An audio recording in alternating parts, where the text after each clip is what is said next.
India में दोस्तों IAS, IPS, doctor, lawyer, इन सबको तो छोड़ ही दो, सब निकम्मे और कमीने, आप सबको पता है। लेकिन एक काम वाली जो है वो भी अच्छा काम नहीं करेगी। अगर वो थोड़ी सी सीनियर काम वाली हो गई या उसको लगता है कि उसके अंडर कोई आ सकता है या वो किसी पे हक जमा सकती है, तो वो काम नहीं करेगी। वो कहेगी क्या ये मेरे काम करने की चीज़ है, क्या मेरा काम इतना ही था, मैं इससे इतना पगार लेती है, इतना ही करेगी। क्योंकि ये कभी भी काम को एक क्राफ्ट की तरह नहीं देखते, ये काम को सिर्फ पैसा कमाने का जरिया देखते हैं। एक्चुअली दूसरे को दुखी करने का जरिया भी देखते हैं, काम के थ्रू दूसरे को ब्लैकमेल भी करते हैं।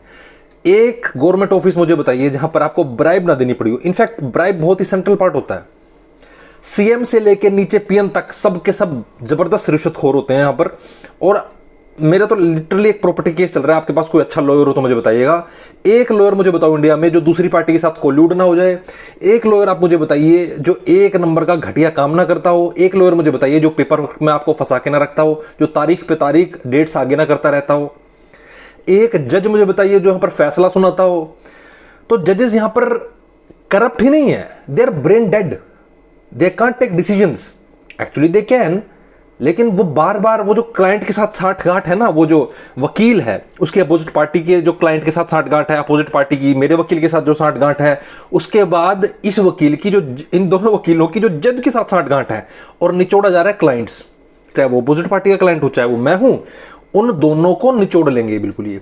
और ये दोनों वकील मलाई खा रहे हैं इसमें, साथ में जज साहब मलाई खा रहे हैं उन दोनों पार्टियों से। तो मैं तो जेन्युइनली पूछ रहा हूं, अगर तुम्हारे पास कोई अच्छा लॉयर हो या कोई सब्सक्राइबर बेस में हो मेरे, तो भाई प्लीज गाइड कीजिए। क्योंकि मेरे को तो कोई खास प्रॉब्लम नहीं है, थोड़े घर वालों को इशू है तो इसलिए वो केस वेस आगे बढ़ा रहे हैं। क्योंकि मुझे पता है कि कुछ नहीं होता है पर केस वेस कोई सोल्व नहीं होता, कोई जस्टिस नहीं मिलता। तो मेरे को एब्सोल्युटली कोई प्रॉब्लम नहीं है। लेकिन for the sake of family I want to continue that property case act certain. ये बात हुई करप्शन की। अब बात करते हैं इनके ठरकपने की। कोई भी फॉरेनर गर्ल, और मुझे पता है मैं क्या क्लेम कर रहा हूं, और मैं छोटा क्लेम नहीं कर रहा हूं, ये बहुत बड़ा क्लेम है। एक भी फॉरेनर गर्ल या इंडियन गर्ल से आप पूछिए क्या उसके साथ कभी भी पब्लिक ट्रांसपोर्ट में, स्कूल में, ऑफिस में लोगों ने उसको ग्रोप करने की, मोलेस्ट करने की, सेक्सुअली हैरेसमेंट या किसी प्रकार की हैरेसमेंट या एक तरह से उसकी मोलेस्टेशन करने की कोशिश नहीं की क्या? आपको उत्तर ना में मिलेगा, सभी लड़कियों का हाँ में मिलेगा। फॉरेनर गर्ल्स मिलेगी ऐसी कोई एक भी फॉरेनर गर्ल नहीं मिलेगी जिसने ये ना कहा कि उसका सेक्सुअली मोलेस्ट करने की कोशिश ना की गई हो, या उसको ग्रोप ना किया हो भीड़ में, 4-5 लड़कों की भीड़ ने। Not even a single foreigner girl. In fact foreigner girls जितनी भी इस देश में आती हैं उन सबको एडवाइजरी जारी की जाती है कि तुम सब ढीले कपड़े पहनना, तंग कपड़े पहनना, ज्यादा परफ्यूम्स का यूज मत करना। दे विल अट्रैक्ट दीज ठरकी अनसिविलाइज्ड इंडियंस। इनफैक्ट अगर इवन कोर्ट केस आपका चल रहा हो, या कोई लड़की बॉलीवुड में घुस रही हो, या कोई लड़की सिंपली एक वर्क प्लेस में भी हो, उसके साथ भी जो बॉसेस का एटीट्यूड होता है, जो इंडियन बॉस होते हैं, जो सीनियर्स होते हैं, they will try to persuade her into something, to go in live in relationship with them.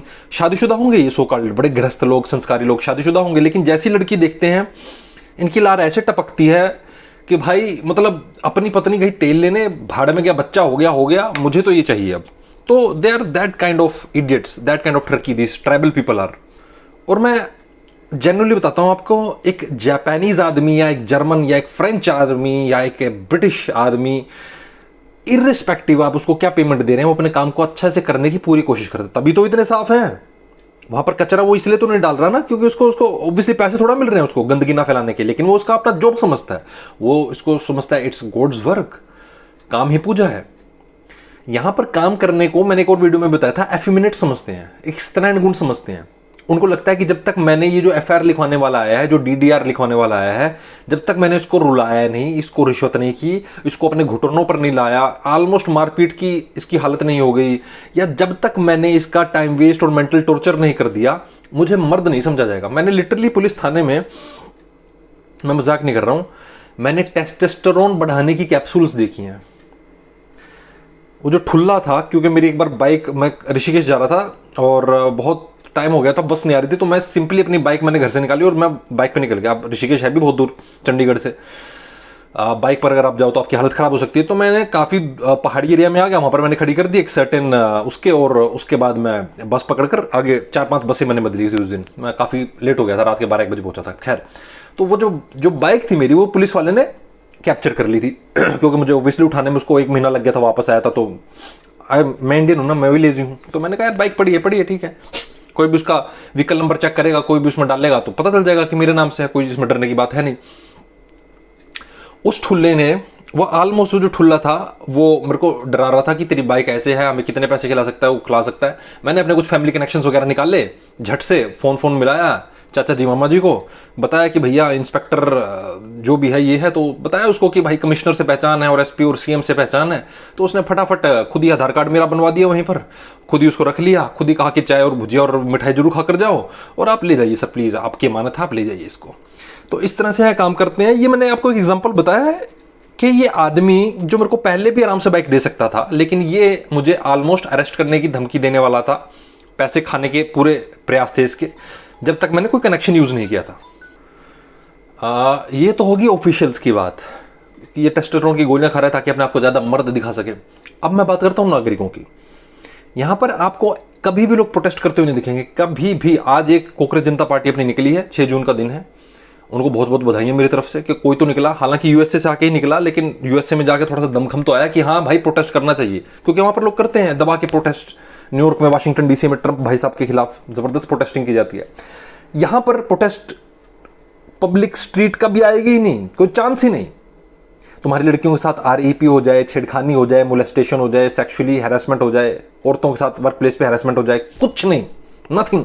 आएगी भी तो 2 दिन उठ के भाग जाएगी, कैंडल मार्च निकाल के भाग जाएंगे। शिवरात्रि हो जाए, ईद हो जाए, बैसाखी हो जाए, रमजान हो जाए, होली हो जाए, ऐसे टोलियां की टोलियां बाइक पे बाइक निकलेंगी, ऐसे ट्रैक्टर भर भर के लाद लाद के छठ की पूजा करने निकल रही हैं औरतें। वो इतना सिंदूर लगाया ऊपर से लेकर नीचे तक, वो पूरा झाड़ मूली बनी हुई है पूरी, और छठ पूजा में खड़ी रहेंगी पूरा 5-5 घंटे नदी में। लेकिन एक लड़की की, इसी की लड़की के साथ अगर कुछ गंदी हरकत हो जाए, घर से बाहर नहीं निकलेगी औरत उस दिन, ट्रैक्टर के ट्रैक्टर भर भर के, क्योंकि दिमाग से करप्ट है। There is zero moral consciousness in Indians. कुछ नहीं है इनके पास जो ये समाज को दे सकें, कुछ नहीं है इनके पास जो ये मांग सके, क्योंकि वो खुद करप्ट हैं, खुद घटिया हैं। इनको सही और गलत में पता ही नहीं।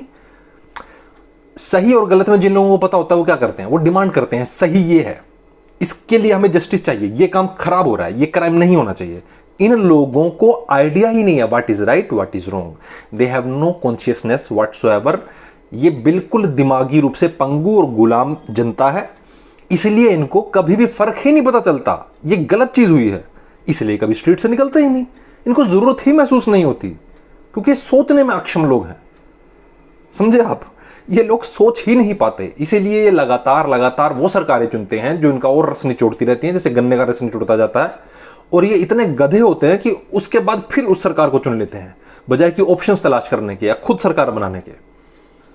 यहां किसी भी प्रकार का कोई कॉन्ट्रैक्ट, वर्बल कॉन्ट्रैक्ट की कोई भी ओनर नहीं होता, कोई इसकी वैल्यू नहीं करता। सरकार कहती है सबके खाते में 15 लाख 14 लाख, फिर कहती है तो सरकारी जुमला था, ये तो हमने जुमले कहकर चुटकले छोड़ दिए थे, अब इसका कोई सीरियस वो नहीं है, कोई उससे जवाबदेही नहीं होती। 12 साल से कोई आदमी प्रेस कॉन्फ्रेंस नहीं करता, उसकी कोई अकाउंटेबिलिटी सेट नहीं करता। लोगों को जरूरत ही महसूस नहीं होती कि सड़कों पर निकलना चाहिए, एटलीस्ट एक बोर्ड लगाना चाहिए कि प्रेस कॉन्फ्रेंस कीजिए, नथिंग। किसी को कोई जरूरत महसूस नहीं होती यहां पर, क्योंकि मैंने बताया ना, ये खुद brain dead, mind dead people हैं, बिल्कुल इनकी आत्मा निकली इनकी आत्मा है ही नहीं, there hardly any conscience in them. तो इसलिए वर्बल कॉन्ट्रैक्ट भी जीरो हो जाता है यहाँ पर। आई एम 100% श्योर जितने भी सब्सक्राइबर्स हैं वो इस बात पे एग्री करेंगे, क्योंकि प्रॉपर्टी खरीदने जब आप जाते हैं ना, तब आपको पता होता है कि यहाँ पर फ्रॉड होने वाला है, स्कैम हो सकता है, जबरदस्त स्कैम हो सकता है, तो आप 40 जगह पर पता करते हैं। वो कॉन्ट्रैक्ट अगर साइन हो गया, उसके बाद भी ये गारंटी नहीं है कि आपको जो घर मिलेगा उसमें अच्छी क्वालिटी का काम, इंटीरियर डिजाइन अच्छा होगा, उसकी ये लकड़ियां अच्छी बनी होंगी, तख्ते अच्छे बने होंगे, उसका जो फर्नीचर है, बाथरूम है, उसका जो सैनिटरी का काम है अच्छा होगा। देयर इज नो गारंटी, और मोस्टली अच्छा नहीं होता,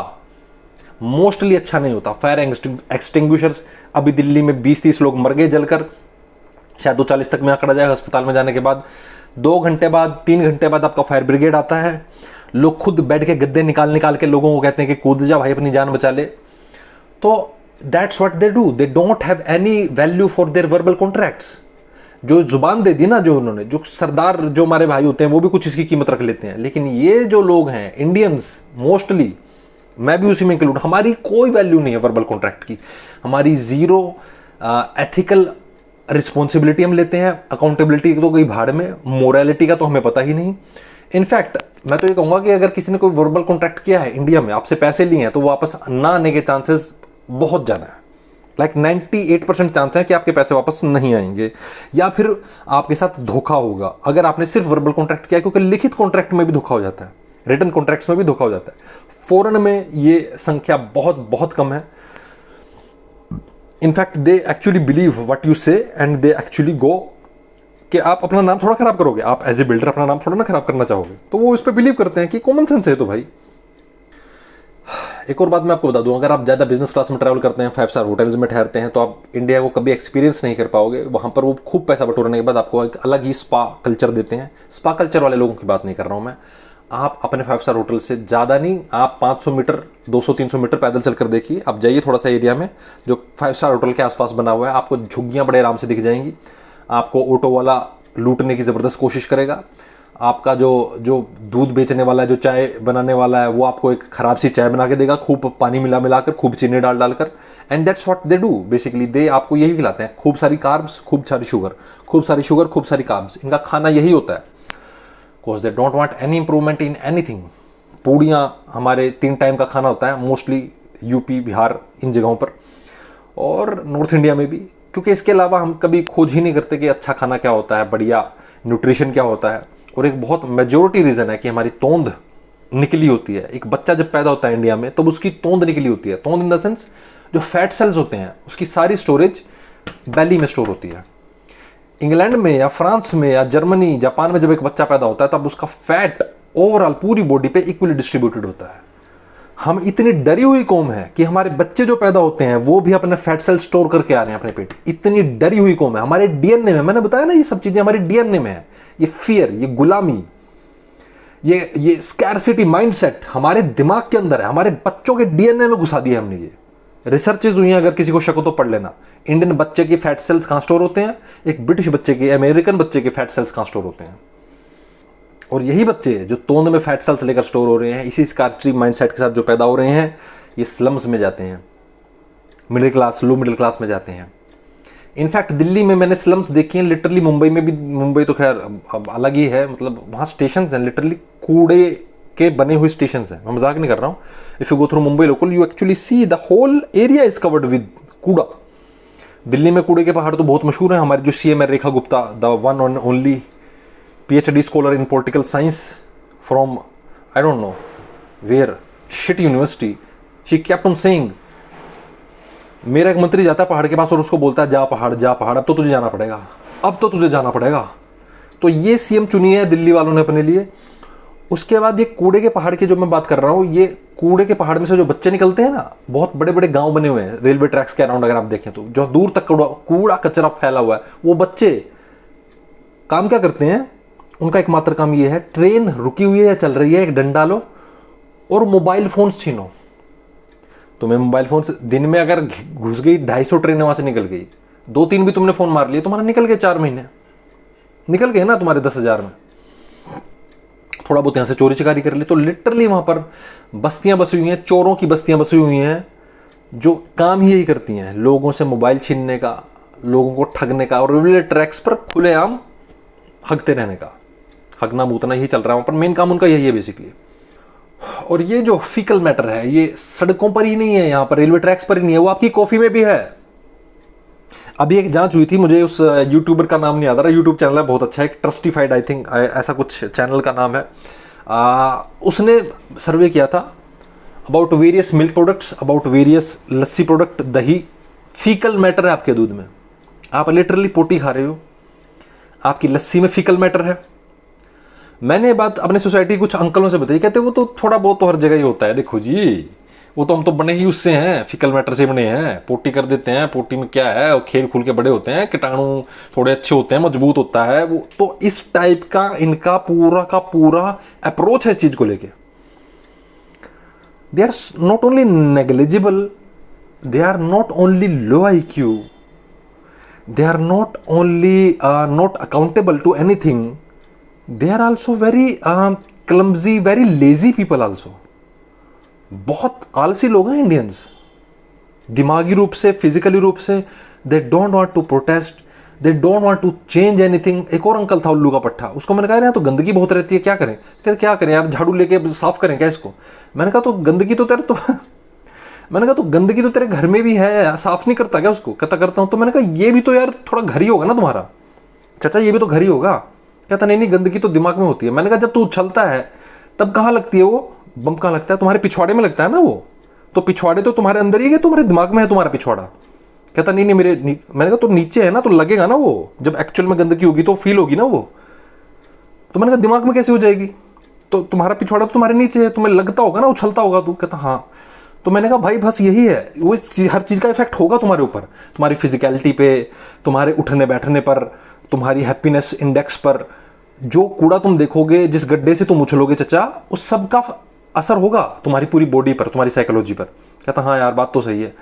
मैंने कहा तो चचा इसके लिए कुछ करना नहीं चाहिए? कहता अब क्या करें, क्या कर सकते हैं, तो चलो ठीक हो जाएगा। दे आर वेरी, देख रहे हो आप कितना आलसी आदमी है ये, इसकी अप्रोच कितनी लेजी है। These are Indians basically, they are brain dead and totally lazy,